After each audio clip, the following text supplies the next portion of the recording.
তো দর্শক, আপনারা দেখতে পাচ্ছেন এই তো চেরি ফল গাছ, এটা চেরি ফলের ফুল ধরে গেছে এখন। তো আপনারা যারা যারা নতুন বাংলাদেশ থেকে ইটালি আসবেন বা অন্য কোনো দেশে যাবেন, ফ্রান্স বা ইউরোপে আসবেন, তারা কিন্তু আপনারা আসতে পারেন এগ্রিকালচার বিষয়, বা আপনারা যেভাবে আসেন ইললিগালভাবেও যারা আসবেন তারা কিন্তু এসে এগ্রিকালচার যারা বিষয় আসবেন বা এগ্রিকালচারের কাজ করবেন যারা, এখন দেখতেই পাচ্ছেন এই যে চেরি ফুল ধরে গেছে।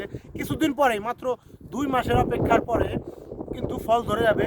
তখন কিন্তু আপনাদের প্রচুর পরিমাণে তালাশ করা হবে যে কোথা থেকে লোক আসলো, লোক লাগবে আমাদের কিন্তু প্রচুর পরিমাণে। কেননা এগ্রিকালচার বিষয় এত পরিমাণে লোক লাগে কাজের জন্য, 50 টাকা করে দিনও দেওয়া হয় এবং খাওয়া দাওয়াও দেওয়া হয় তাদের। তো যারা যারা ক্যাম্পে থাকেন বা বাসা নিয়ে থাকেন তারা কিন্তু এই কাজগুলো করতে পারবেন। কিন্তু 24 সালে কিন্তু ইটালিয়ান সরকার নতুন একটা আইন গঠন করেছে, এখন 10 টাকা ঘন্টা করে দেওয়া হবে। তো দেখতেই পাচ্ছেন। তো আপনারা বাংলাদেশ থেকে ইটালি চলে আসুন, আর লাইক শেয়ার কমেন্ট